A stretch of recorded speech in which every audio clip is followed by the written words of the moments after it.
Hello everyone, welcome to my channel. मैं हूं आपकी होस्ट रश्मि। आज मैं आप लोगों को गमले में लगाने वाला एक ऐसा फ्रूट प्लांट दिखाने जा रही हूं जिसे देख के मैं भी आश्चर्य में हूं, क्योंकि एक साल में ही फ्रूटिंग शुरू हो गई है और बहुत बढ़िया फ्रूट प्लांट होता है।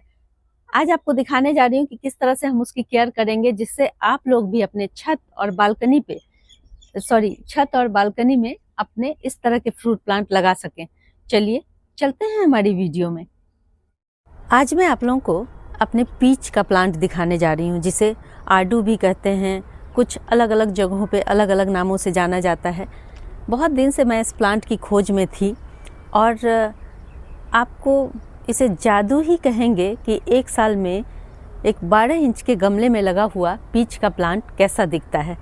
मैं तो इसमें जो फ्लावरिंग हो रही है उसको देख के ही सरप्राइज थी कि एक साल में कोई प्लांट कैसे इतना शानदार फ्लावरिंग कर सकता है। मैंने इसकी देख रेख बहुत अच्छी तरह से की है और आप यहाँ पे देखें, ये है इसके फ्लावर, कितने सुंदर ये दिख रहे हैं।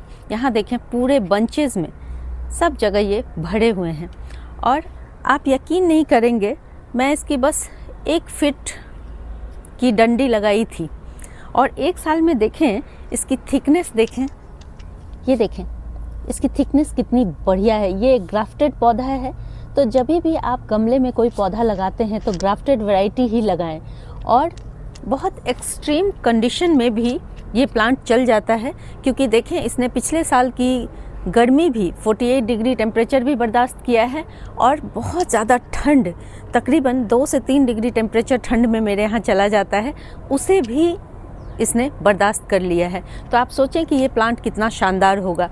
और इस तरह के प्लांट अगर आपके छत या बालकनी में 6 से 7 घंटे की धूप आती है तो आप बेशक इस प्लांट को लगा दें। इसमें क्या क्या खासियत है और क्या क्या माइनस पॉइंट्स हैं, वो दोनों आज मैं आप लोगों को बताऊंगी। सबसे जो इस प्लांट में मुझे अच्छी चीज़ लगी है वो है, देखें, इसके लीव्स भी बहुत ग्रीन, सुंदर और बहुत बढ़िया दिखते हैं। लेकिन इसका एक साइड भी है जो तकरीबन पूरे ठंड में ये सारे लीव्स गिरा देता है। ये पत्तियां और ये बर्ड जो आप देख रहे हैं, ये साथ साथ ही प्लांट में आते हैं। जैसे अभी फरवरी के मौसम में एक भी पत्ती इसमें नहीं थी। शायद मैंने किसी वीडियो में आप लोगों के साथ शेयर भी किया है इस चीज़ को, और मैंने ये भी कहा था कि मुझे लग रहा है कि इसमें बर्ड फॉर्मिंग हो रही है, लेकिन समझ नहीं आ रहा था कि वो पत्तियां निकल रही हैं या फिर ये बर्ड निकल रहे हैं। लेकिन जैसे ही मैंने 1 सप्ताह के बाद देखा कि इसमें पिंक पिंक से बर्ड फॉर्मेशन की प्रक्रिया शुरू हो गई है, यकीन जाने उस दिन मेरी खुशी का ठिकाना नहीं था। क्योंकि जब आप एक छोटे से पौधे को नर्चर करते हैं और उसका रिज़ल्ट मिलता है आप लोगों को, तो एक गार्डनर के लिए इससे अच्छी बात और कोई हो ही नहीं सकती है।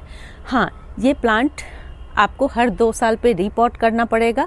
और आप देख रहे हैं इसकी एक्स्ट्रा जो ब्रांचेज हैं, अभी इसमें जब फ्रूट सेट हो जाएंगे तो मैं इन ब्रांचेस को कट कर दूंगी ताकि मेरा प्लांट बुशी और एक शेप में रहे। इसमें मुझे ये एप्पल बेर की तरह बेतरतीब हो जाते हैं। देखें, एक टहनी इधर जा रही है, एक इधर जा रही है, एक यहाँ, मतलब कहीं कहीं से ये इसमें जो स्टेम की सेटिंग होती है वो एक अलग सीक्वेंस में होती है। अगर आपका ज़मीन में पौधा लगा हुआ है तो कोई दिक्कत नहीं है, बढ़ने दें उसे। लेकिन जब हम गमले में पौधे लगाते हैं तो टाइम टू टाइम इसकी प्रूनिंग करनी होती है, लेकिन सही टाइम चुनना ज़रूरी है। तो जब इसमें फ्रूट, मुझे लगता है कि 2-4 फ्रूट इसमें ज़रूर सेट होंगे, मैं आगे आगे आप लोगों को दिखाऊंगी। और जो एक्स्ट्रा ब्रांचेज हैं इसको उसके बाद मैं कट कर दूंगी। फ्लावरिंग टाइम में किसी भी प्लांट की प्रूनिंग से बचना चाहिए, क्योंकि पूरा प्लांट ही डिस्टर्ब हो जाता है, तो इसलिए हम ये काम नहीं करेंगे। और पॉट साइज़ दिखा दूं आप लोगों को। ये देखें, ये पॉट साइज़ है, ये 12 इंच का है। 12 इंच के पॉट में मैंने इसे लगा रखा है। और आप यकीन नहीं करेंगे, इतने छोटे से फ्रूटिंग पॉट में, इतने छोटे से पॉट में कैसे फ्रूट डेवलप हो सकता है। और इसकी एज के अकॉर्डिंग मुझे लगता है कि इसमें फ्लावरिंग भी बहुत अच्छी मात्रा में है। और जैसे जैसे ये प्लांट मैच्योर होगा वैसे वैसे इसमें फ्लावरिंग और फ्रूटिंग की जो संख्या है वो ज़्यादा होती जाएगी। क्या किया है मैंने इसमें, तो देखें, जैसे हम बेसिक गार्डन सॉइल बनाते हैं वैसे ही मैंने इसकी मिट्टी प्रिपेयर की है।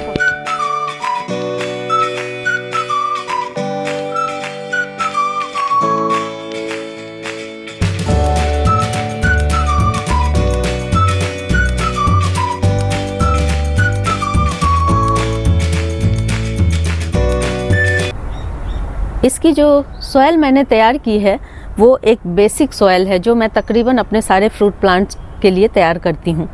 इसमें आपको 50% के करीब अपनी कोई भी गार्डन सॉइल ले लेनी है। उसमें आपको 30% के करीब काउडंग या वर्मी कंपोस्ट मिलाना है और 20% के करीब आप सैंड मिला लें ताकि मिट्टी पोरस बनी रहे।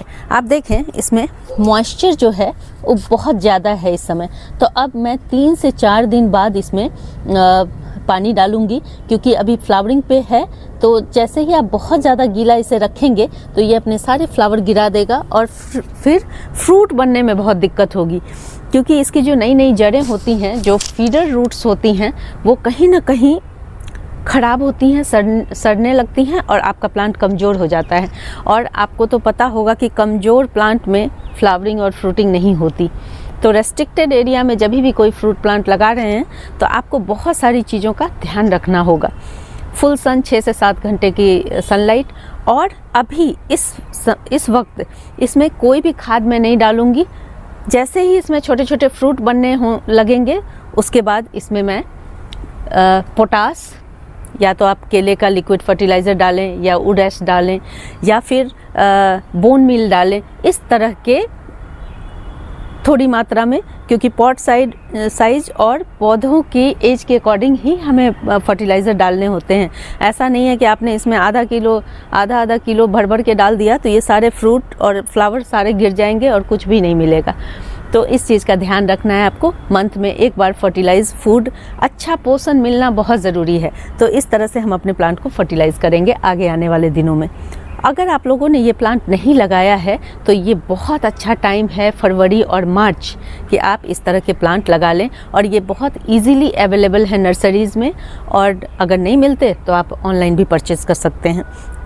तो मैं कई दिनों से सोच रही थी कि आप लोगों से शेयर करूं कि वर्स्ट कंडीशन में भी ये प्लांट बहुत हार्डी होते हैं और कुछ बातों का ख्याल रख करके हम इस प्लांट को अपने गार्डन में जगह दे सकते हैं। जैसे जैसे फ्रूट सेट होगा, जितना भी फ्रूट सेट होगा वो सब मैं आप लोगों को दिखाऊंगी। एक और माइनस पॉइंट है इसका, जब भी इसमें ये देखें, यहाँ पे कुछ दिखाना चाहती हूँ, ये देखें, ये जो इसकी पत्तियाँ मुड़ गई हैं, इसमें एफिड का अटैक हो गया था। तो एक बार मैंने इसमें नीम ऑयल का स्प्रे किया है और कुछ दिन के बाद इसमें स्प्रे करूँगी, क्योंकि इसकी जो पत्तियाँ होती हैं, ये नरम लीव्स जो निकल रही हैं, ये कीड़ों को बहुत अट्रैक्ट करती हैं। तो इसका आपको ध्यान रखना है कि उनके कीड़ों के अटैक के पहले ही आप एक स्प्रे तो ज़रूर ही कर दें, और जब फ्रूट सेट होने लगे उसके बाद एक स्प्रे कर देंगे तो ये प्लांट सही सलामत रहेगा। तो मुझे लगता है कि मैंने इसके बारे में तकरीबन मोटे तौर पे जो भी जानकारी थी वो आप लोग को दे दी हूँ। आगे आने वाले समय में जो कुछ भी इसमें होगा वो आप लोगों के साथ ज़रूर शेयर करूँगी। तो अगर आप लोग भी लगाना चाहते हैं इस तरह का हार्डी फ्रूट प्लांट तो ज़रूर लगाएँ। और इसका जो टेस्ट होता है वो खट्टा मीठा होता है। तो आप आजकल जो वैरायटीज़ आ रही हैं वो और भी पहले से बेहतर हैं। कलर जब ये पक जाते हैं तो हल्का रेड और ऑरेंजिस कलर में होता है। मैं उसकी पिक डाल दूंगी, तो आप लोग भी इस प्लांट को अपने गार्डन में ज़रूर जगह दें। ये मेरे गार्डन के कुछ गुलाब हैं जिन पे मैंने वीडियो एक बनाई है। इसमें कुछ प्रॉब्लम थे जिनका सॉल्यूशन करने के बाद ये रिज़ल्ट मिला है। कलियाँ ओपन नहीं हो रही थीं, लेकिन मैंने उसमें कुछ उपाय किए हैं जिसकी वजह से ये इतने खूबसूरत दिख रहे हैं। अभी इनका टाइम है, आप लोग वो वीडियो ज़रूर देखें, मैंने रिसेंटली ही अपलोड की है। जब आप किसी चीज़ पे मेहनत करते हैं तो उसका रिज़ल्ट बेहतरीन मिलता है। सही टाइम पे सही काम करना है। अगर आप लोगों को मेरी ये वीडियो पसंद आती है तो प्लीज़ इसे लाइक, शेयर एंड सब्सक्राइब करना ना भूलें। बेल बटन को ज़रूर दबाएं। Live nature, love nature. Thank you.